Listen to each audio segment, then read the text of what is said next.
want to ask you a little biography first. You were born in San Francisco, I understand. Right. 1940, November 27th, Sagittarius. Ah, a diplomat.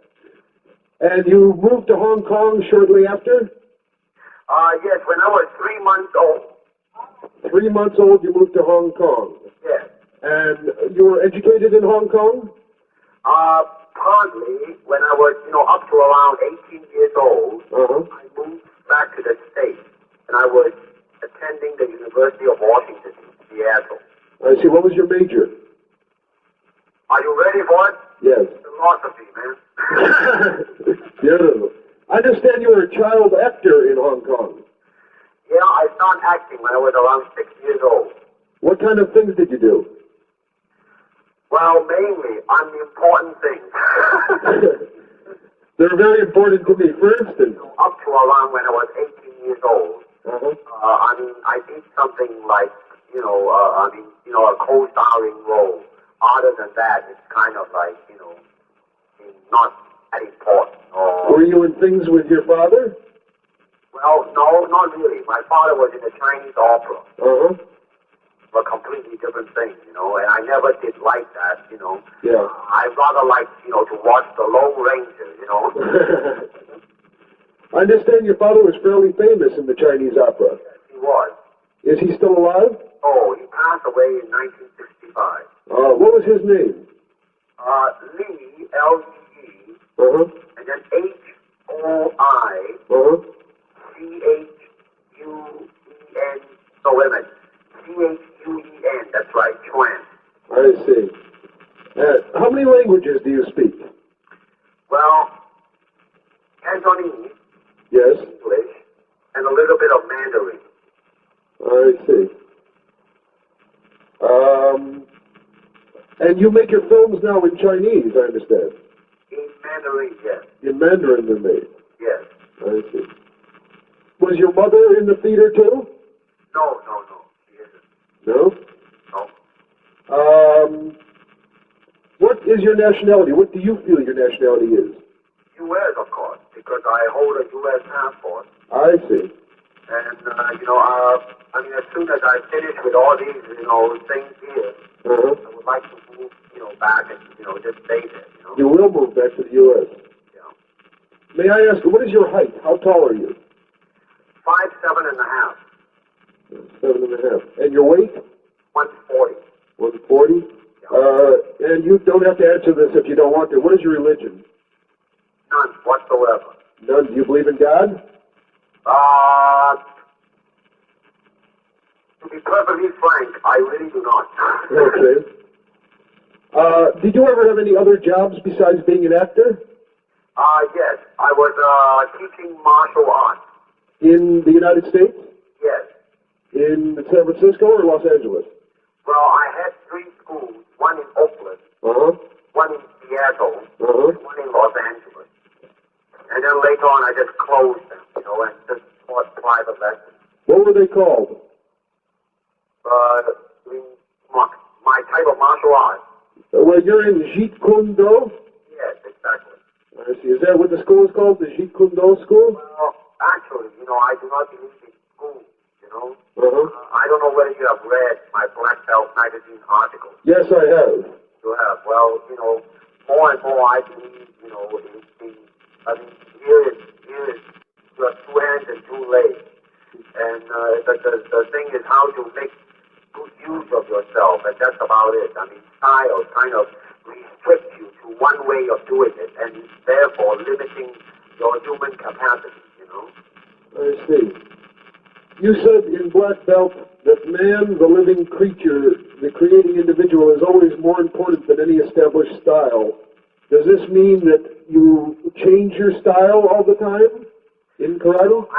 I mean this. I mean that man is always in a learning process, whereas style is a concluding, established, solidified something, Yeah. You cannot do that, because you learn every day as you grow on.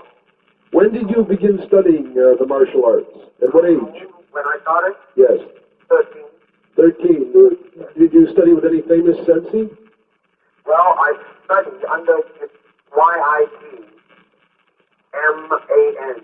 Uh-huh. Chinese, it's a Chinese art, you know. That is the name of a man or the name of the art? The name of my instructor. I see. And what form of the martial arts was that?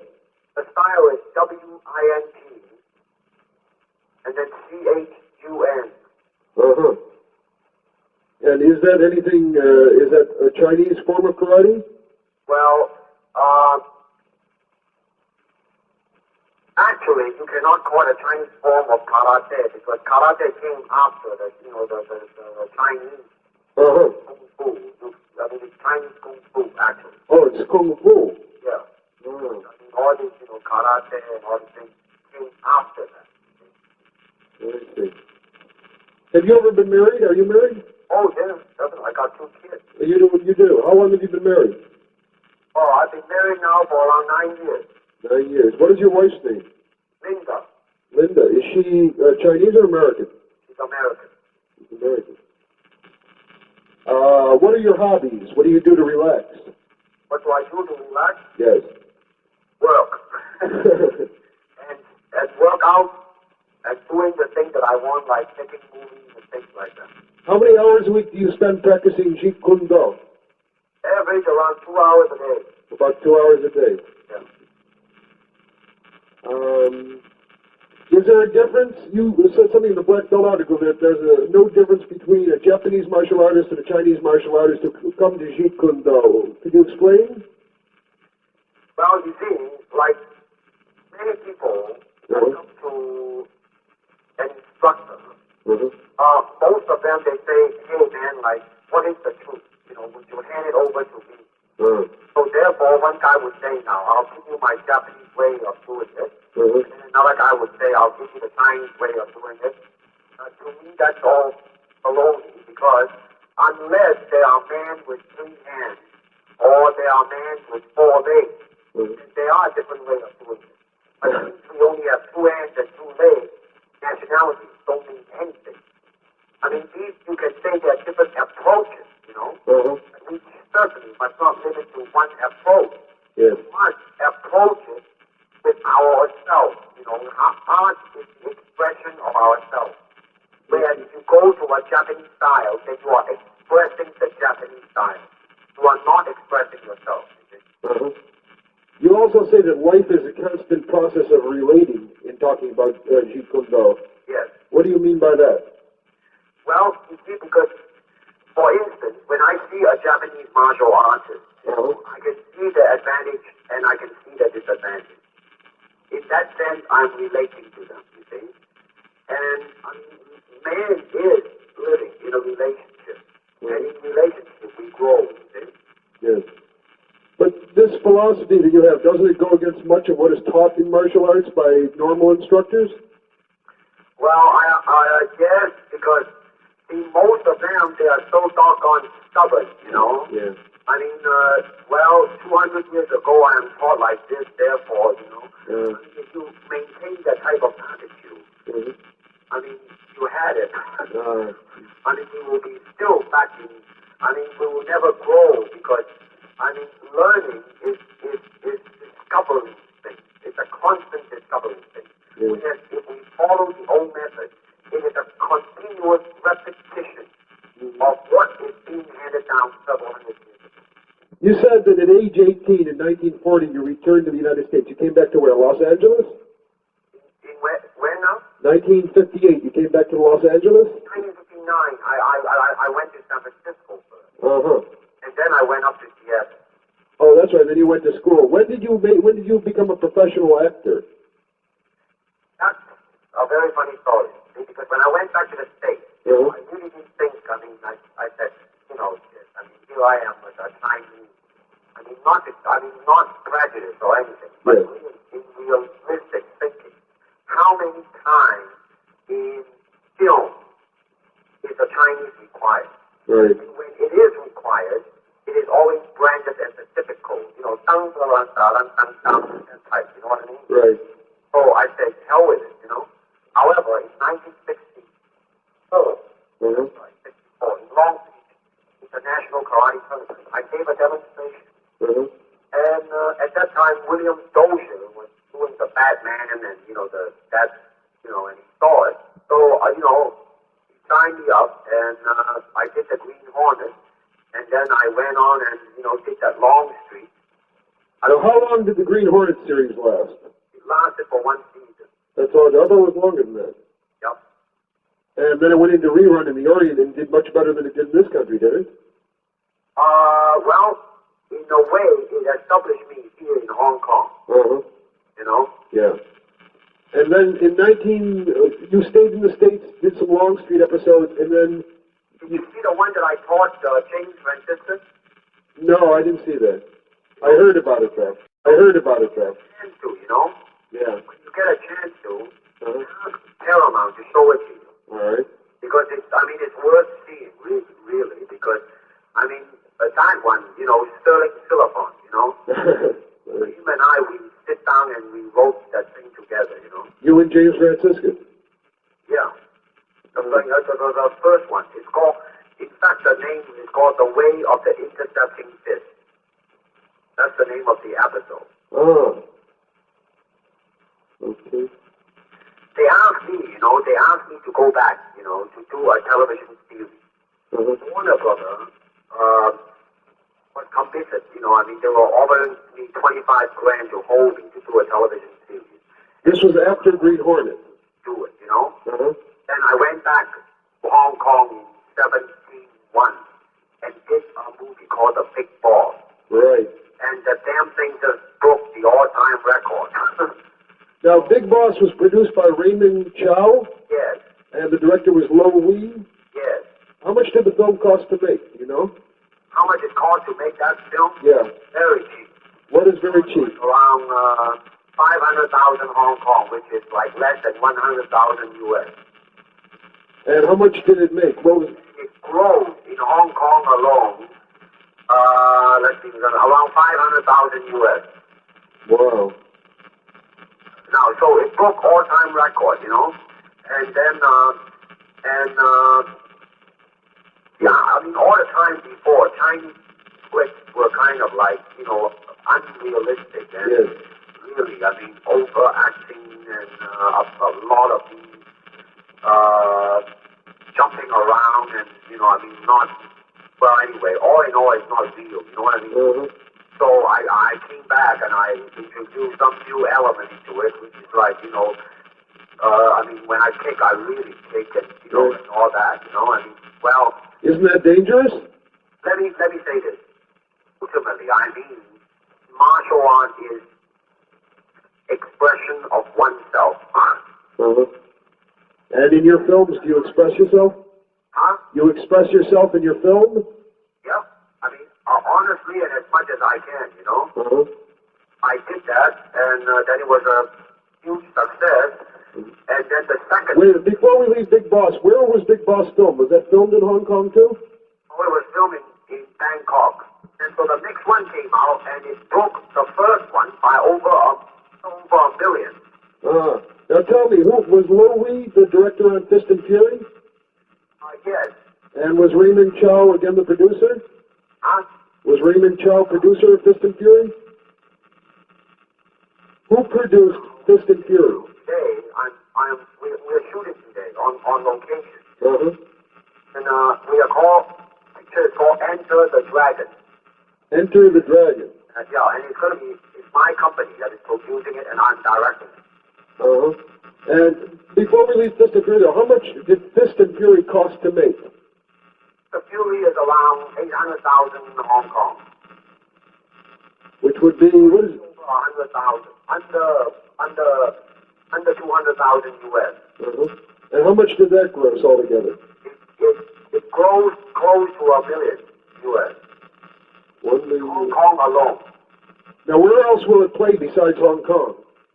Well, the Big Boss, the first one, all-time record in Hong Kong and Singapore. Uh-huh.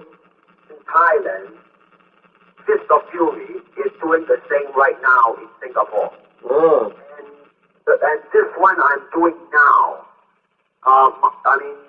it's not yet, released, but I have every inch of confidence that it's going to break the previous three. Now, Enter the Dragon is your new film, and you're producing this yourself. Chuck Norris, you know Chuck Norris? I know the name.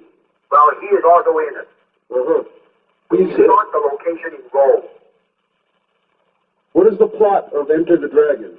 Well, it's really a simple plot of a country boy, you know, going to a place where he cannot speak the language, but somehow he came out on top because he honestly and simply expressed himself by beating the hell out of him.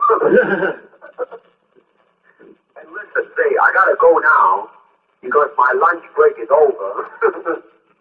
And we have to start shooting. My producer just say that I don't even have time to eat my lunch now. Answer me just a couple quick more. Will your films be dubbed into English? Well, let me say this, that Warner Brother might be co-producing a film with us, and I am planning to do some films strictly in English.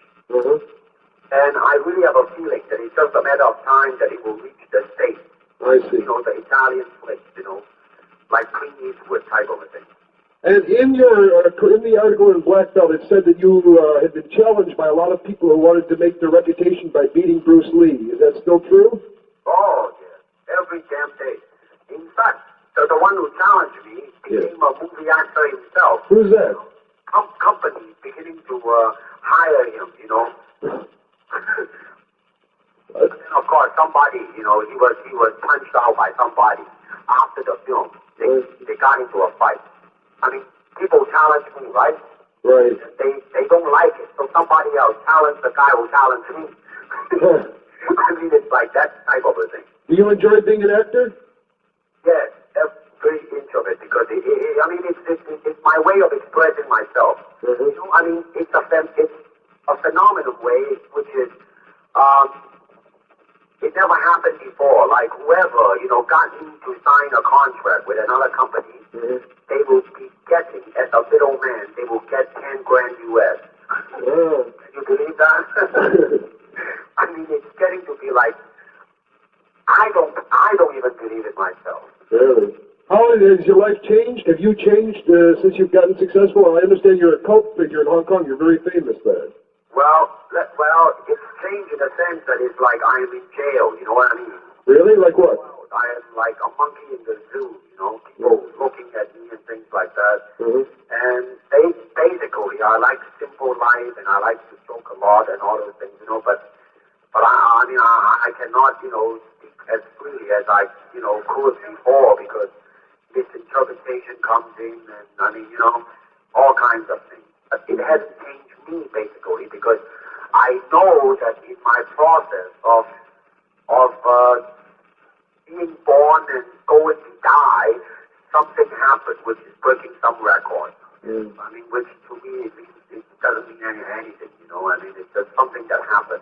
I mean, it didn't give me any, you know, that I'm proud or I'm any, you know, better than I ever was. You know, I'm just the same damn old shit. Your lifestyle in Hong Kong, do you have your own home or do you live in an apartment? No, I just bought a beautiful house. I have to say that changed, you know. And how big a house did you buy? Huh? How big is it? A big house? Well, let's just say that it's very comfortable. How many rooms? Upstairs there's around 6. And downstairs? There's 3. How much did it cost? Well, let's not quote prices, you know. Okay. One thing, in 1969 you had a highly publicized TV demonstration in Hong Kong. Had you already signed the contract to make the film? It was 1970. Yeah. I did, you know, they dangle in the air 5 1-inch boards and I side-kicked it and broke 4 of them. Huh? Suspended in the air. And, when you return to the United States, will you live in Los Angeles? Or? No, right. You live in, and where did you live in Los Angeles last time you lived here? I beg your pardon. Did you live in Los Angeles last time you lived here? Wait, I couldn't hear you. Did you live in Los Angeles when you lived here before? Yeah, I stayed in Los Angeles since 1965. I see. Who was your agent when you were here?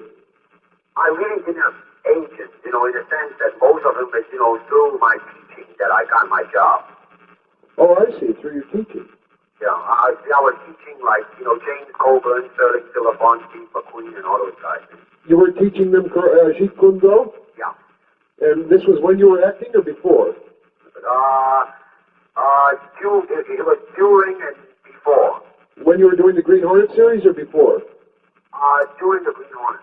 You were teaching them Jeet Kune Do then. Were they good pupils?